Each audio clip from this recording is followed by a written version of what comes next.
Hi everyone, this is audap. Let's continue our game of Heart of the Woods, running on PlayStation 5.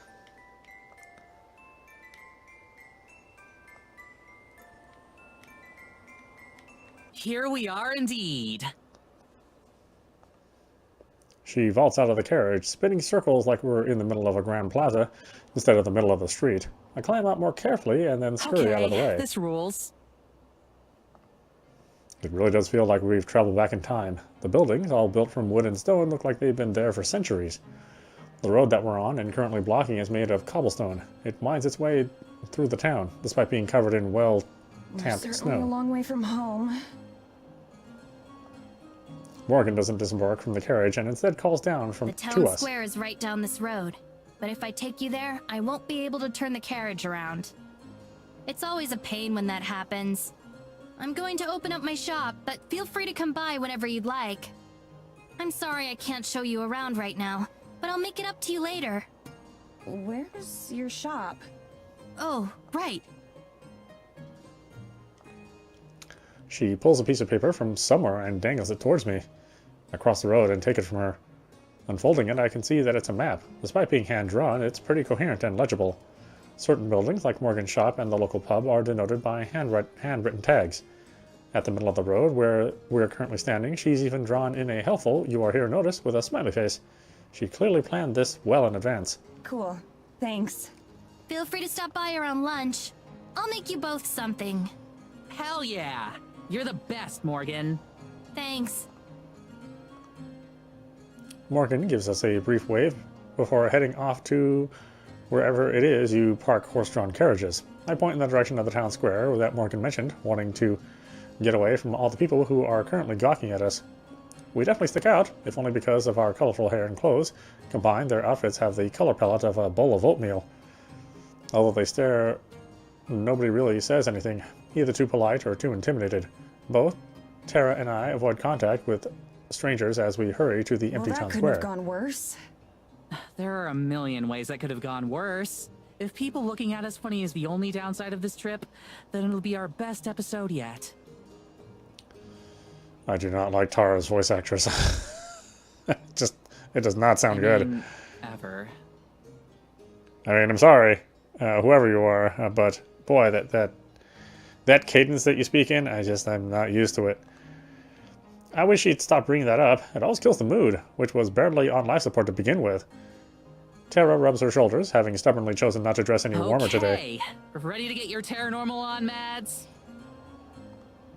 I shrug my camera bag onto my shoulder and nod. I suppose there's no harm in spending a little time establishing the location. Might as well get some B-roll while we're here. One thing that both Tara and I have in common is that we're not really sightseers. I spend as much time in my room as I can, whether that's the hotel room while we're filming or my bedroom at home.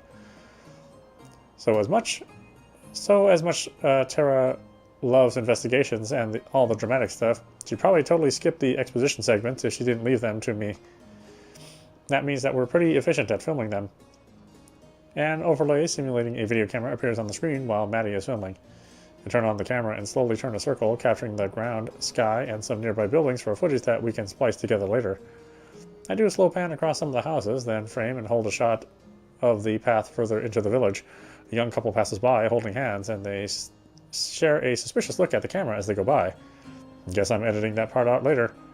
Most of the time, making Terranormal videos is just me finding ways to stretch 10 seconds of interesting footage into a 10-minute video. And that's something else that we're both good at. The cold wind makes it hard to keep a steady grip, so I stow the camera and shove my hands into my pockets. Cool?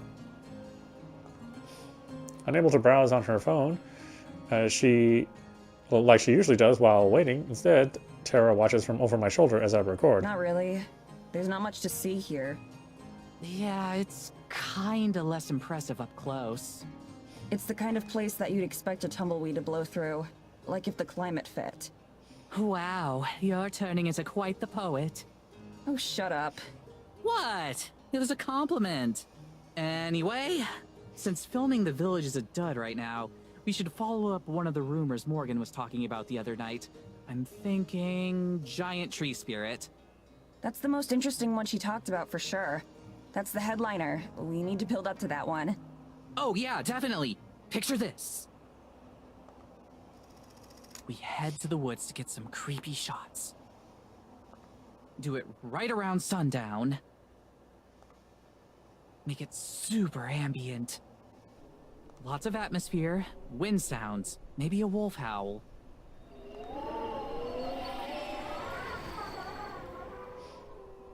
You've got a good wolf sound effect we could use, right? Yeah, of course. Anyway, I do a narration over all that, introducing where we are and what we're out here looking for. Then we get a sound of a big branch snapping, and just cut the video right there. Tara looks pleased with herself and glances back at me for approval. It takes me a minute to react. So, end the video on a cliffhanger? Yeah, I think so. We can definitely stretch the Eisenfeld stuff into a mini-series or something. We should be able to get at least 3 episodes worth of stuff out here. That sounds fine. A snapping branch is a pretty weak way to end it, though. Especially since, like, we uploaded the video. No one's going to wonder if we're okay or not. Oh, that's true. So you think maybe we just make one long vid? Or end it differently? Maybe a different ending. I'll think of something later. Cool. You're the best, Mads. I smile, but it hurts a little. I'm sure she's not trying to make me feel bad. She probably doesn't even know what that I do. I just shrug, wanting to change the subject. We can also follow up on some of the smaller rumors. Like, in her email, she mentioned mysterious lights out in the forest. Like a will-o-wisp? Aren't those actually real?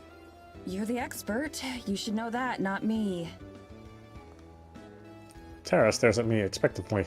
Yes, they're real, but it's just swamp gas. It doesn't matter, though, because we need to wait for nighttime for that stuff. It's not very spooky during the daytime. In that case, we definitely want to talk to the locals. See what kind of rumors they've heard of, that kind of thing. Right, that's definitely the smart thing to do. We both face back towards the street we came down, where Morgan dropped us off with all those nosy people who just stared at us but wouldn't talk. Awkwardly. Or we could get some more establishing shots from other parts of the village. I like that idea. We pick a direction at random and start walking. As we head further into town, it starts to get more lively and there are more people around. That might be just the time of day, though. A couple folks shovel snow in front of their homes.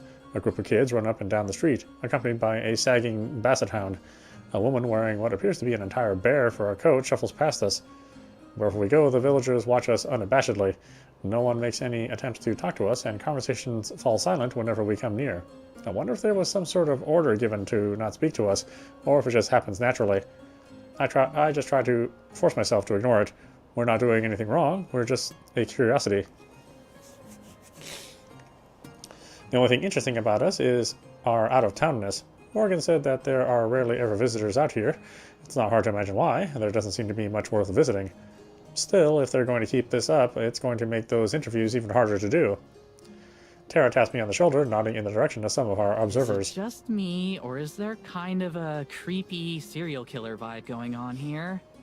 Oh my god, can you not? Hey, I'm just kidding. Just trying to lighten the mood a bit. My reaction having ruined any chance of that, neither of us speak again. I unpack the camera again and film a few of the storefronts as we go. As long as I'm serendipitous enough, most people don't notice us and thus don't change their behavior. Inevitably, whenever someone does see me filming, they tense up and just stare, ruining the take. It's like they've never seen a camera before. Maybe that's not far from the truth. One thing I have to give Eisenfeld's credit is that there's more personality in its construction than I thought at first. Most of the buildings seem to be people's homes, but it doesn't take us long to find a few stores here and there. The names are simple and plain, if you've read, like you've read it in a tabletop RPG book. Henkel and Sons Tailoring, a butcher shop named the Hearty Sow, and that sort of thing. When we pass by a tavern called the Bushy Beard, I can hear Tara snickering behind me. Think they have barmaids? What? Like the sexy Oktoberfest kind? Do you think they have those here?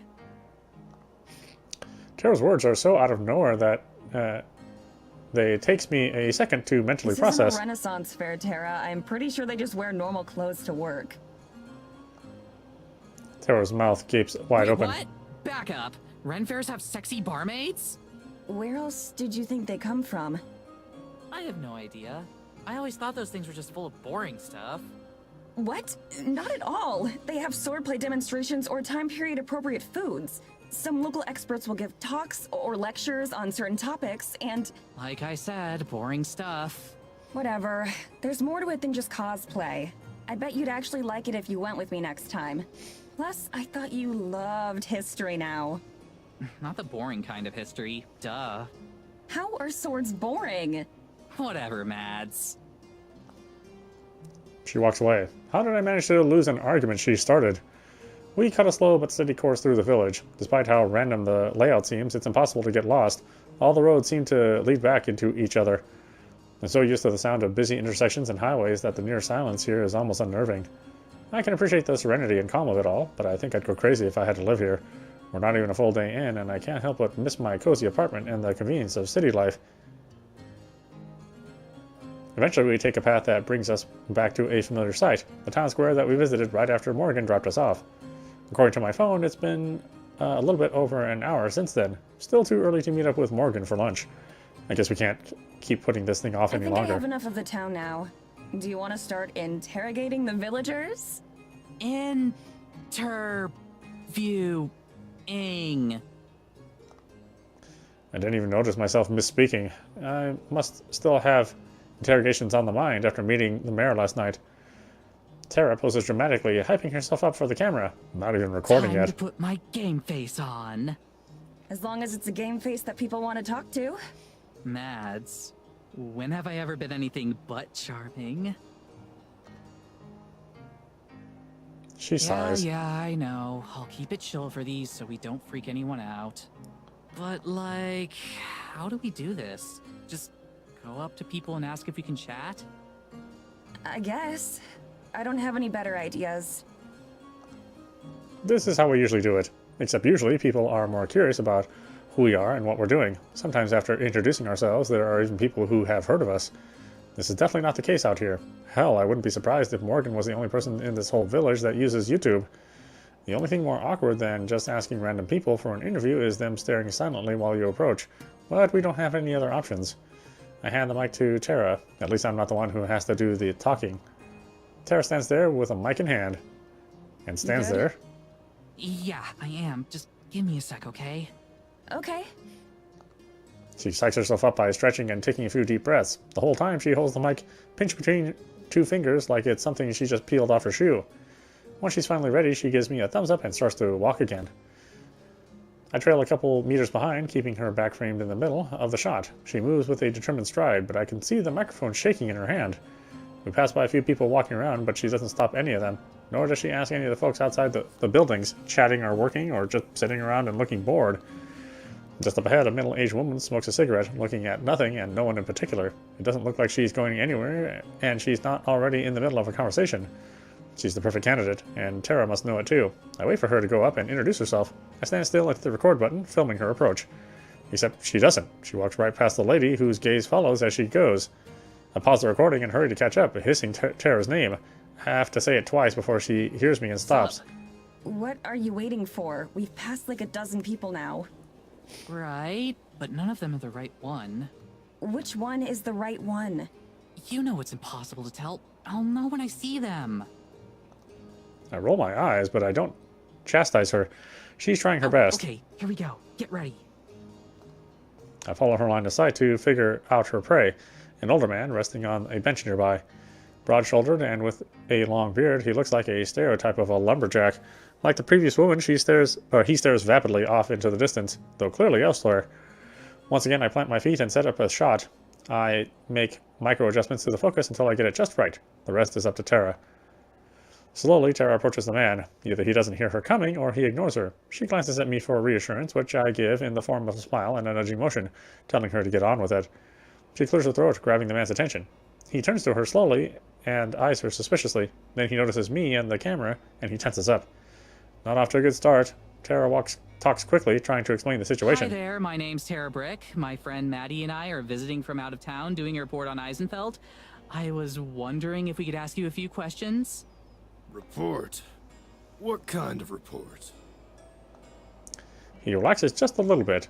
The man rubs his eyes warily, peering back and forth between me and Tara. Wish he'd stop looking directly into the camera. I slowly start to move laterally, trying to frame the two of them better, but he keeps shifting on the bench to watch It's me. an investigation on the supernatural. Rumors, ghost stories, that sort of thing.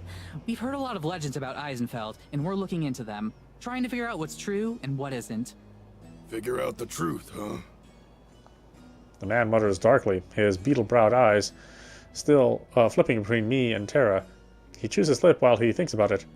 Something about his face strikes me as odd, but I can't figure out what it is. It's probably just a trick of the camera or the light. Well, all right. I suppose I've got the time. It takes Tara a beat to respond. We were both sure that he was going to tell us to bug off or Great, worse. thank you. So, can you tell me about Eisenfeld? Just what is life like here? On an average day? That sort of thing. She clearly didn't expect to get this far and asks the first thing that comes to mind. She offers the man the mic, but he just stares uncomfortably until she retracts it. Right, well, it's a good little town. Good and proper. Quiet. Real quiet. That's what I like about it. None of that city business. No noise and bustle. Out here, it's just you and nature. That suits me just fine, it does. So you're from around here then? Spent your life in Eisenfeld? Born and raised, and God willing, I'll die out here too. Never thought about leaving. Never had a reason to. Great, great. So then I'd imagine you know all about any local legends, right? About as well as anyone. Any old village has got its stories. If you believe them all, there's goblins in the woods, trolls in the mountains, and who knows what else elsewhere. Of course, it's only children who believe in those. So you've never seen anything weird yourself? Nothing unexplainable? Weird like what? By now, the man has abandoned looking at Tara entirely and instead focuses on the camera, his eyes looking strangely One of confused. our friends here mentioned something about a big forest spirit. Like a walking tree kind of thing. He sits up from his slouch, finally turning to face Tara. What friend of yours might that be? She's from around here. One of the locals. Even though we gave her a shout-out on one of our videos, Tara's reluctant to name Morgan as our contact. It makes sense. Her neighbors surely feel different about us than our viewers do. I'll bet it was the Fisher child, wasn't it? If you know what's best for you, you'll steer clear of her.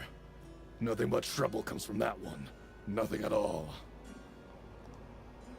Tara and I exchange a glance. Seems her thoughtfulness was irrelevant. At the same time, I'm suddenly a lot more interested in what this guy has to say. Why do you say that? It feels like a strange violation of privacy to be asking this stranger her opinion of our host, but if she's notorious enough that anyone on the street knows of her, then perhaps we're better off knowing why. Spitting into the snow, our subject stands and turns his back to There us. are some questions you ought not be asking, miss. I'll be going now. He lumbers off into the town, though. I don't watch him for very long. Questions we ought not to be asking, huh? I'm not sure if that's a threat or not. For the sake of my anxiety, I try to tell myself it's not. I joined Tara on the bench, doing my best to avoid the puddles of melted snow. That was something. That's putting it nicely. I don't know what that was either. Maybe Tara's right. It was You something. get it all? She taps 2 fingers against the camera in my hand. Of course. All 2 uncomfortable minutes. I wasn't given a lot to work with there. I replay the recording with Tara leaning over to watch along with me. Not any less awkward the second time through. Well, we already knew we need to talk to a few different people. Just got unlucky on the first one. Know what I mean? Tara stands up, but I remain seated. Still need another minute? I don't say anything. I'm trying to think of what to say. Hello, Earth to Maddie. Please respond. I'm thinking. My voice is too harsh and snappy, and we both know it.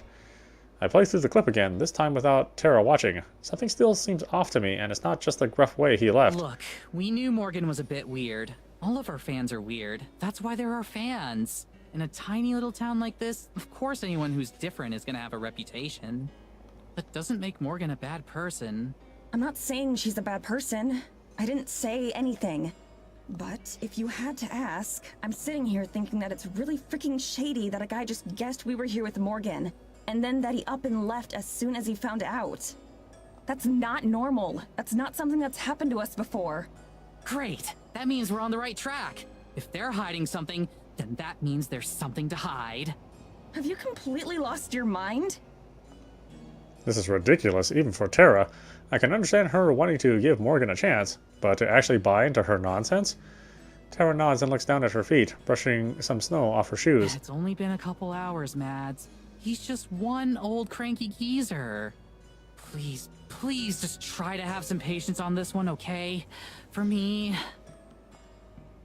I check my watch. It hasn't even been 2 hours. That only makes her more right, as much as I hate to admit it. Sighing, I place my head in my hands. Sorry, I'm still tired. It's okay. After a long moment, I stand. Wanna find somebody else? Guess we oughta. We traipse wordlessly through the town a bit more. I keep the camera stowed. I'll set up when we find someone. Now that we've been burned once, I start to understand why Tara is so reluctant to speak to anyone. What once seemed like people tightening their clothes against the cold now seems more like turning their shoulders towards us. A suspicious number of folks look away from us to cough. The amount of times we pass by the same places certainly doesn't help our appearance. By now, there are a few especially chatty villagers that have seen us pass by at least 4 times. It takes another 15 minutes of looping around the town before we find another candidate. A pair of girls about our age are waiting outside a shop. Inside, a third girl is talking to the shopkeeper. People our age are going to be our best bet. One of the waiting girls sips from a small mug of what I assume is coffee. She sees us and nods her head in greeting. That's the nicest reception we've gotten so far. What about them? Worth a try. This time, I approach with Tara. I let her take the lead, but I follow close behind, forcing myself to a smile in order to seem more approachable. Excuse me. The talking girl and shopkeeper turn towards us at the same time. Their conversation snaps off immediately. Excuse me. Hey there. Hello. The girl next to her leans in to whisper something in her friend's ear, but doesn't talk to us. Hey, so my friend and I are here from out of town. We know. They both giggle to We're themselves. filming a documentary sort of thing about Eisenfeld, and I was wondering if I could ask you some questions. Eisenfeld? Why here? What about it? Well, we're doing a video about any sort of rumors or local legends that you might have out here. Ghost stories or that kind of thing. The two girls talk to each other in low voices that I can't pick up. The quieter girl is muttering something, and the girl with coffee is agreeing and nodding along. As one, they turn to face us again. I don't think there's anything like that out here. This isn't that kind of place. Not a single one. When you were kids, your parents didn't tell you stories about things that lived in the forest? You've never been out late at night and seen something you can't explain? We're not allowed out late at night. Right. There's a curfew.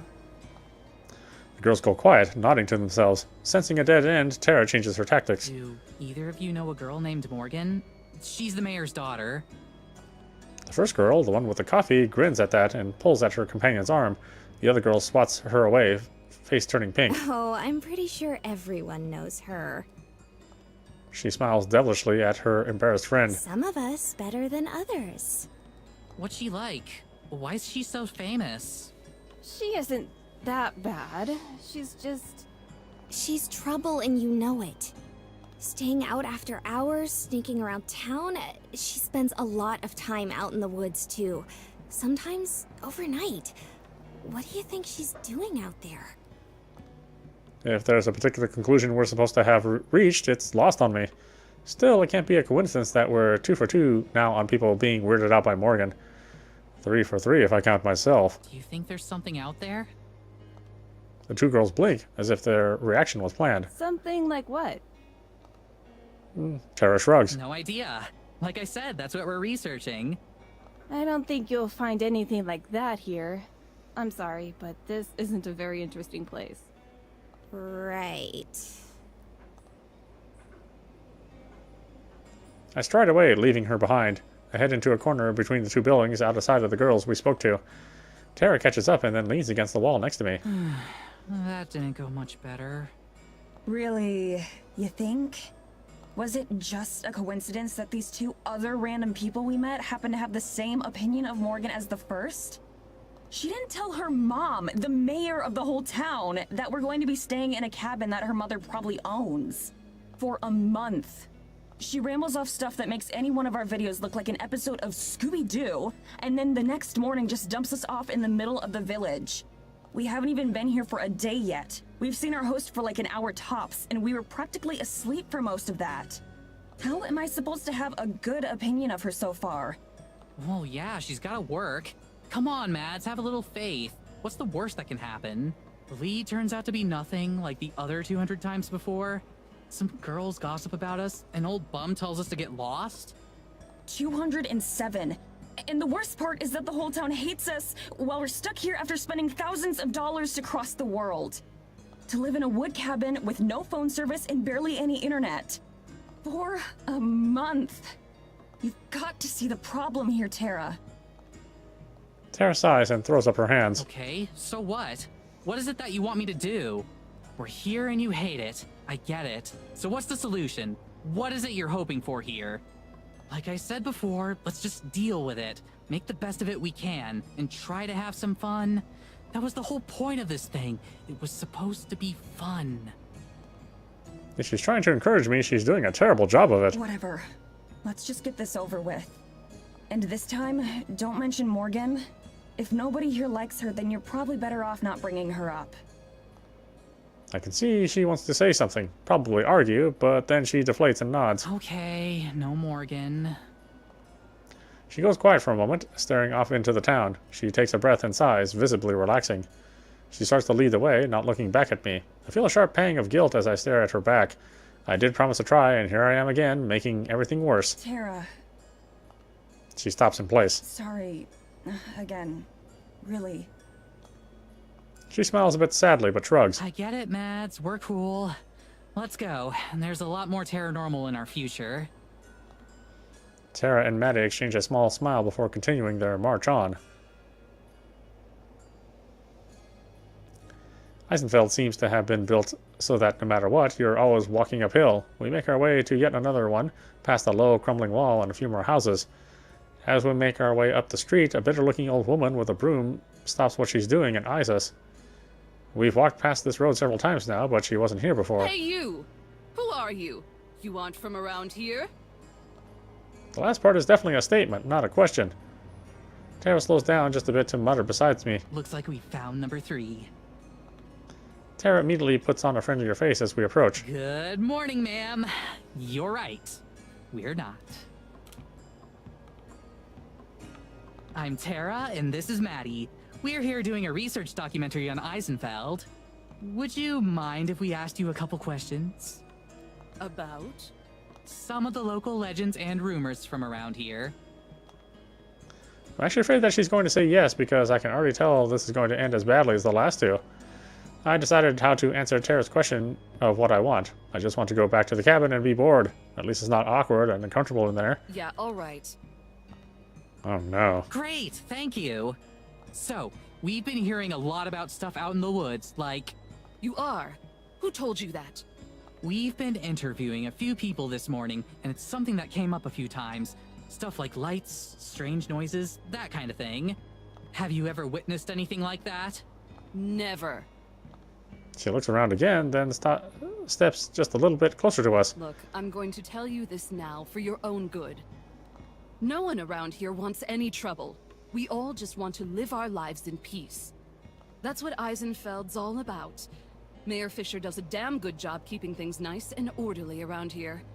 We keep to ourselves, and I expect the two of you to do the same. She nods solemnly, the interview clearly over. Just as useless as the other two. As we go, Tara waves over her shoulder. Thanks for your time! And then, so only I can hear her. Bitch. As we walk away, I can tell it's not necessary to say anything to Tara. She trudges along beside me. Annoyed as I am, I still feel bad seeing her so bummed out. Maybe it's finally starting to sink in. So now what? She asked me that after the second interview, too. Now... I don't know. Let's go to Morgan's shop and eat lunch. Wait, for real? You want to go see Morgan? Mostly I want to go see what Morgan makes for lunch. I'll take it. But hey, can you, like, I'll be cool. Don't worry.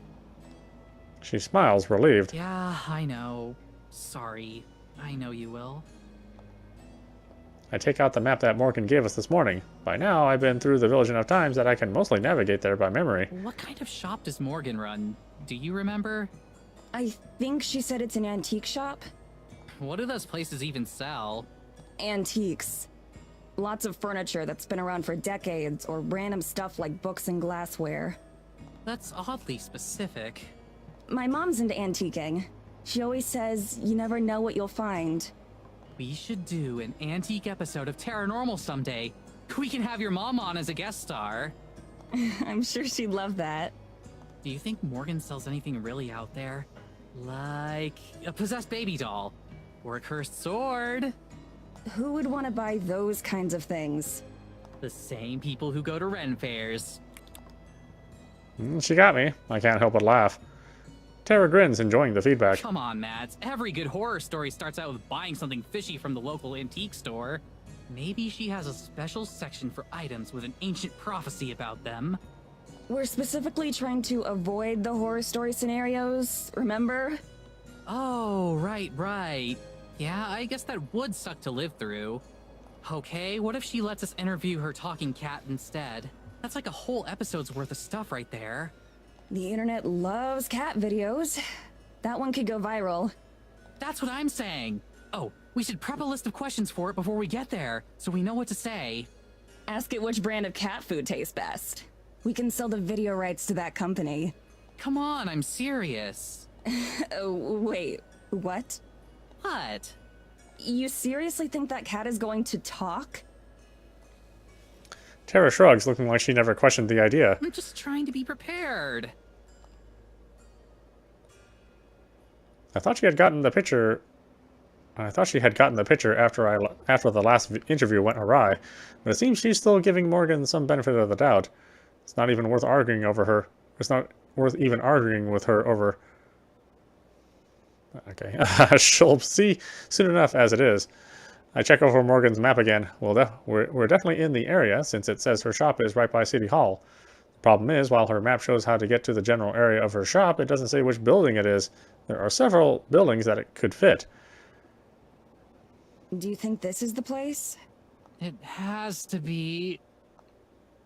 Tara's stomach growls loudly, and her voice was more like a plea than an affirmation. Go check. What? Check what? Like, go check if it's her place or not. Absolutely not. I'm not going to just potentially walk into someone's home. What's the big deal? If it's not her place, we can just ask for directions. No way. Trespassing is your thing, not mine. We go back and forth like this for a while, and right before we finally decide to set it with rock, paper, scissors, Morgan herself pokes her head out of the door. Hey, you two. I'm in here. For the first time since she met us at the station, I'm genuinely relieved to see Morgan. Morgan holds the door open, a book under her arm, and a cup of coffee in her free hand. Tara turns to me and talks in a quiet voice. Ready to uncover some ancient treasures? Lead on, Indiana. She doesn't need telling twice. Tara practically dashes the rest of the way inside, nearly bumping into Morgan as she does. I nod stiffly at her as I enter more slowly. The door slams shut behind us. Morgan flips the sign on the door to closed, although it's nearly invisible from the outside. Her shop looks just how I expected. Piles of junk are strewn across chipped shelves. Many items aren't displayed so much as they appear to have been tossed in and then forgotten. A thick layer of dust covers everything. Tara is already bobbing around the store, examining some worryingly fragile ceramics. Morgan passes by her and back to the front counter, where she sets down the book she was carrying. The title catches my eye. Complete collection of classic fairy tales. The book looks extremely old. I wonder if it's an item for sale here. So, are you done looking around town? If she has any guesses what kind of response we've got today, she doesn't show it. She's still impossible to read. I've seen enough for today. Can we still take you up on that lunch offer? Sure thing. I've got something on the stove already. I figured you'd be coming over soon. Stove? Your store has a kitchen? Yeah. I have a living space set up in the back since I sleep here most of the time. Feel free to look around. I'll be back. He disappears behind a curtain leading to another room, leaving us surrounded by treasures. when the whole town feels like an antique, a rocking chair and a few pieces of farming equipment probably aren't the biggest draws. I'm surprised she's even able to keep the place open. Tara's enthusiasm doesn't seem to have dimmed a bit, however. She takes time to examine each piece, turning it over in her hands like she's appraising fine art. At least one of these is probably cursed. Oh yeah, definitely. It's probably the grandfather clock over there. No way, that's too easy. And even if it is cursed, it's probably something lame like making your toe hair grow twice as fast. But this, well... Tara takes an item off the counter, holding it close to her chest. It's a lamp, but the stand is... It's a lamp, but the stand is 3 very realistic pigs standing on top of each other. The lampshade has these little piggies printed on it like a scripture. This is the big leagues. You want a curse that's gonna last for generations? You use this bad boy. Hey, you think Morgan would mind if I brought my Ouija board in here? As she says that, she puts the pig lamp back in its rightful place, where it can't hurt anyone. I wonder how that works, actually. Like, if you bring 2 cursed objects to the same place, do the evil spirits get into a turf war? Or do they team up to defeat humanity? Did you seriously bring the Ouija board again? That Ouija board has been on every single trip with us. Besides, it fits in my suitcase. I pick up a small ornament from a shelf nearby. It's a snake made out of crystal. There's no price tag attached. If you have to ask... Morgan pulls back the curtain she went through. Okay, food's ready. She comes out carrying an enormous tray that's probably also an item for sale. On the tray are steaming bowls of some kind of soup, as well as a pitcher of water and a loaf of bread. She sets the tray down on the counter, doling out portions to each of us. Hesitantly, I try a spoonful of the soup. It's delicious. It has a rich, meaty flavor, but isn't too heavy, and it's hot, but not too hot to gulp down.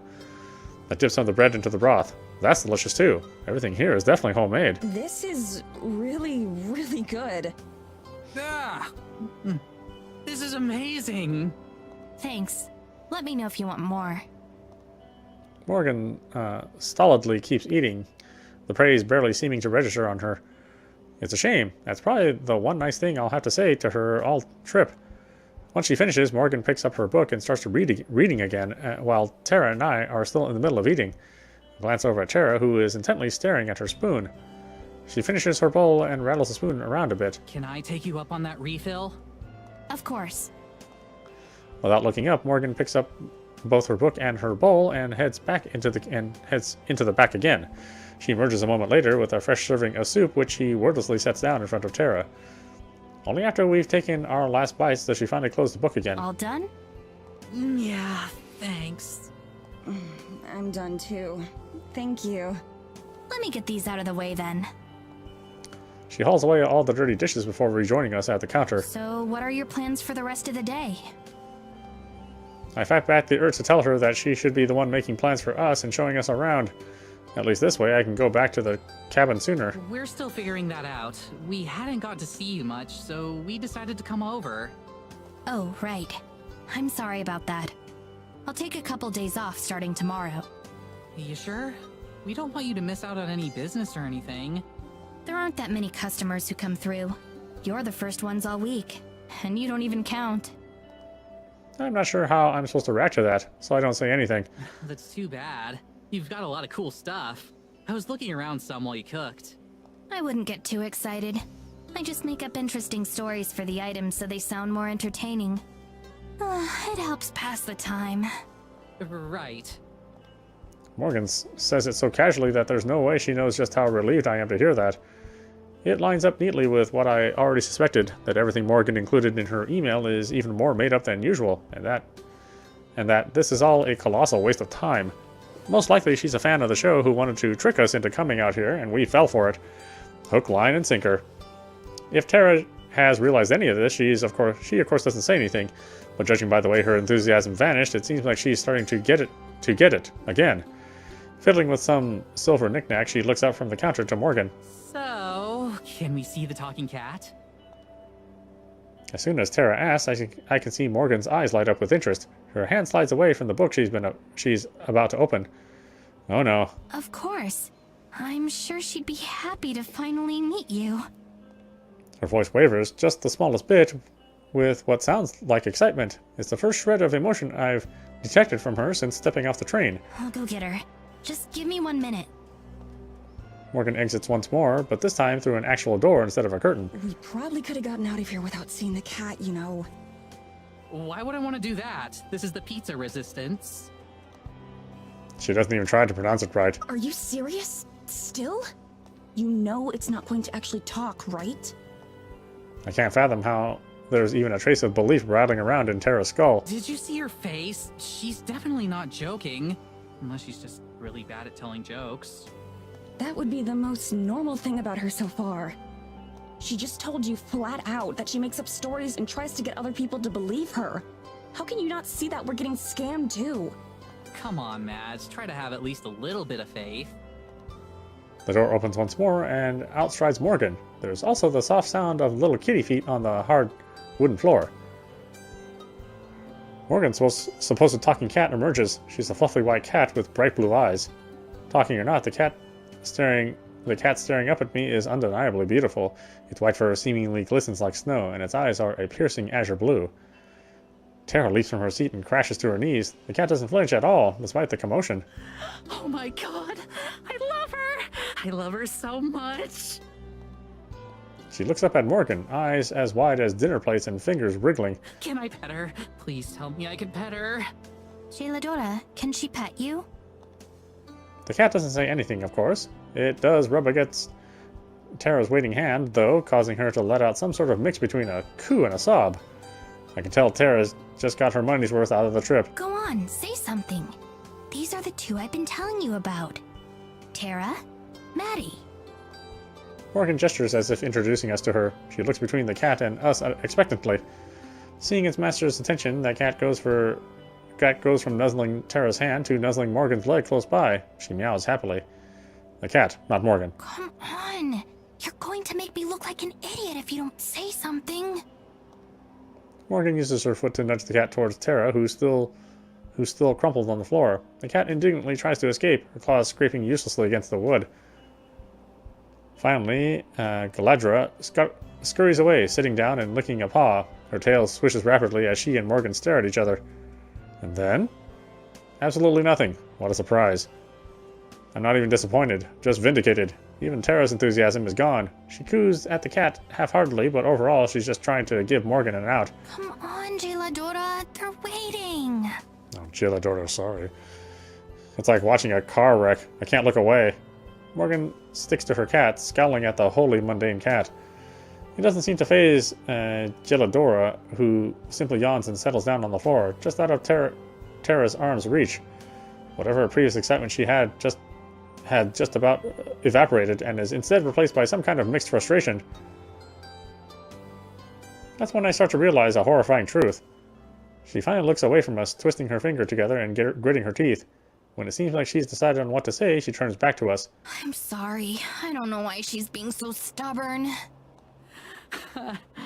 Oh, well, you know how cats are. Tara manages an extremely fake laugh as she gets up and steps closer to me. Tara was right about one thing after all. Morgan wasn't lying to us. But now Tara's realizing where she was wrong. Morgan's also crazy. It doesn't seem like she's acting. It seems like Morgan's genuinely shocked that her cat didn't greet us by name. She talks to me all the time. I told her you two are trustworthy. That should be enough. It's fine. I'm sure she's just shy. Don't worry about it. Yeah, she just met us. We've got plenty of time for her to warm up to us, right? Oh, yeah, exactly. We should probably just give her some space for now and try again later. Maybe in a few days. At this point, I don't care. It's a good thing I've played along with everything so far because that allows us to make a diplomatic exit. I guess you're right. Still, I'm sorry for the inconvenience. She'll get over herself soon enough. She glowers at the cat, who's still napping peacefully. Yeah, I'm sure. Tara steps back away from the counter and into the display area again. Anyway, thanks for lunch, Morgan. We really appreciate it. We, have a couple more places we want to check out today, so we'll probably head out again. Okay. Come back here when you want to ride back to the cabin. Her expression is back to unreadable. Right, sure. Thanks so much. Good to meet you, Gelato. Tara waves at Geladura, whose ears twitch but otherwise can't be bothered to acknowledge us. The heavy door slams shut behind us as we step into the cold. I wonder if Morgan will remember to switch the sign back the other way. Outside, the wind has picked up a bit, and there are clouds starting to close in. The nice day that had been shaping up seems like it might not happen. Alright, so I'll admit that was kind of awkward. For everyone involved. Great, I'm glad you can admit it. That doesn't help us any. Next time we see her, we just won't bring up the cat. Hopefully she won't either. You can just pretend it didn't happen. Next time? What do you think is going to happen next time? That she was saving the good cryptids for the second time we hang out? We can ask her about the spirit or the lights. That kind of thing. We get some spooky shots of the woods and we're golden. We are pros at making that kind of content interesting. Usually we have at least something to work with. She made it up. There is no dark side to this sleepy, boring mountain town. It's just a boring mountain town, and she pretty much straight up admitted to that. I don't get how you aren't as upset about this as I am. We just spent thousands of dollars to fly across the whole world for a month. And the person who invited us out here is either a liar or a lunatic. It's only been a day, Mads. We've only seen a fraction of what there is to see around here. Just give it some time, all right? It's been a day, and look where that got us already. Literally every single person we talked to told us to stay away from Morgan, and then we saw it for ourselves. How are you not pissed off about this? Tara shrugs. Don't you think you're being a bit harsh on Morgan? She's been super cool with us. Like, okay, yeah, the cat thing was weird, but it's not like she tried to hurt us or anything. I start to shake my head, forcing myself to cool off. I keep getting too worked up over this. I can't tell if Tara's being intentionally stubborn or what, but technically she's the one who bankrolled this whole trip, and I'm still getting paid for my time here. So if she's not upset about wasting all of that, then fine. I'll meet her at the train station in a month, and she can do what she wants. I don't need to get so bent out of shape. Okay, you're right. Maybe she's fine. Anyway, I'm gonna go back to the cabin. Are you coming with me? Wait, already? Yeah, I've got enough to get started. Plus, I need to unpack. Oh, okay. You gotta ask Morgan to hitch up the carriage? No, it's fine. I'll walk. You sure? Yeah, I seriously don't think I could get lost in this place anymore. She seems uncertain, probably because of my sudden mood swing. Okay, I'll probably do another lap around the village. Maybe get Morgan's input on some stuff. Okay. See you later then. See ya. I turn and walk away so I don't have to see her staring like a lost puppy. She'll get over it. As I head through town and back towards the path that will lead me to the cabin, I walk fast and look down for most of the way. No one tries to stop me or talk to me, and if anyone's staring, then I don't catch it. The trip back to the cabin is easy, even though it takes me around half an hour on foot. If nothing else, I should be in pretty good shape from all the walking by the end of this trip. I spend the whole walk fantasizing about home, my comfy bed, my film collection, and our cat BT. Well, technically, he's Tara's cat, but I take care of him most of the time. Speaking of cats, I wonder how Tara will explain to Morgan why she's on her own. Well, that's her problem, not mine.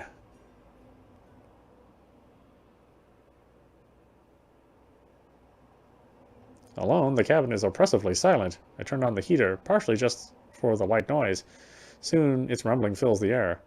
I grab an apple from the small bowl of provided food, then head into my bedroom, setting up my laptop in the bed next to me. I usually try to watch a film a day, but that's difficult when I'm traveling. Now's the perfect time to catch up, though. I open up my library and start scrolling through, looking for something I haven't seen before. Ideally a comedy, or at least something with a happy ending. I've just gotten through the L's when there's a knock on the front door. I nearly dropped my apple. Who would be knocking? Tara and Morgan both have their own keys. The knocking comes again just seconds later. Whoever's out there is sure impatient. My heart thumps in my chest. What if we're being chased? What if being cased for a robbery or something? I hide my laptop under the blankets as I hurry into the living room. There's a third knock, and right as I reach the door, I peek outside to see a shock of orange hair. It isn't Morgan, but instead her mother. I open the door right as she prepares her fourth knock. Just how fast does she think I can walk? Good afternoon. Good afternoon. Madison, wasn't it? That's right. I'm coming in. She pushes past me, not even giving time to fully realize it wasn't a question. Well, I guess she does technically own the place. Inside, Evelyn surveys the area slowly and impassively, as if judging our taste in luggage and belongings. How can I help you? I wanted to make good on our promise from last night to talk. Please, have a seat. She moves some of the stuff on the couch, gesturing for me to sit. I obey, too taken aback to do anything else. How has your first day in Eisenfeld been? I trust you found everyone very accommodating and everything to your liking? It was fine. Everyone's been very kind to us. I wonder if she'd be surprised at how the villagers treated us. It seems better just to pretend everything went well, for the sake of not offending our host. Good, good. Where's the other one? The other... what? The other one with you, Tara. Oh, she's still at Morgan's shop, I think. Evelyn raises an eyebrow, though her eyes betray no curiosity. It looks like a purely symbolic motion. Is she now?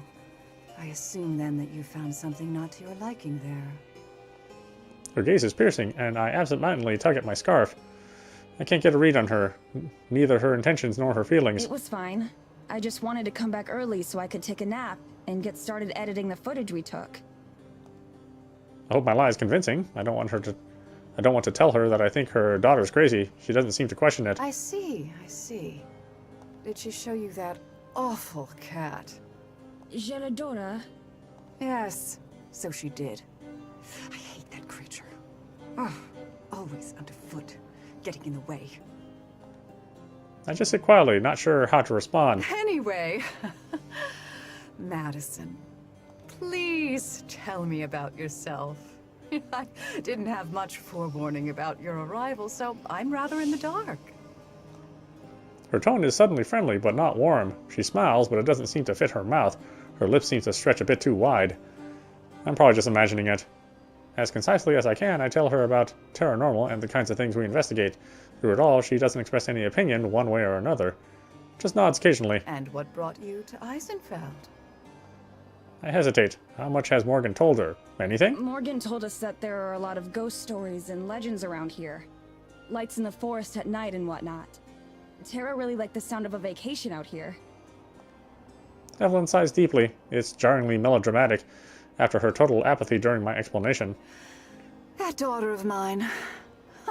Always lying and making up ridiculous tales. It's been the same her entire life. Hysterically dragging people into her fantasies. That's something I've never been able to knock out of her. She shakes her head sadly, standing up from the chair she'd been occupying. I'm sorry to say that, well, you're simply the most recent victims of her lies. It's a pity, but you won't be finding anything like that out here. Besides, it's dangerous to go into the forest, especially at night. And we wouldn't want anything to happen to you after all. After all, that's why we have the rules that we do, for the safety of everyone. I hope you'll enjoy the rest of your time here in Eisenfeld, though, as disappointing as it might be. It's nearly the exact same thing that the people we interviewed in the village itself said. It's almost like they rehearsed the answer in advance. With long, deliberate strides, Evelyn crosses the living room to the front door. I'm sure I'll see you again. She doesn't wait for me to respond. She just leaves, the door slamming shut behind her. I sit in silence for a while, unsure of what to make of it all. So, Morgan's own mom thinks she's as ridiculous as I had suspected the whole time. That's pretty damning. Though I doubt it will change Tara's mind about anything, I'll have to let her know when she comes home. I stand up and head for my bedroom, passing by the chair that Evelyn had been sitting on. As I go, for a moment, I swear I feel a breeze, frigid and cold. But the moment the thought crosses my mind, the sensation is gone, like it was never there. Shivering, I return to my warm bed and laptop to a long overdue break.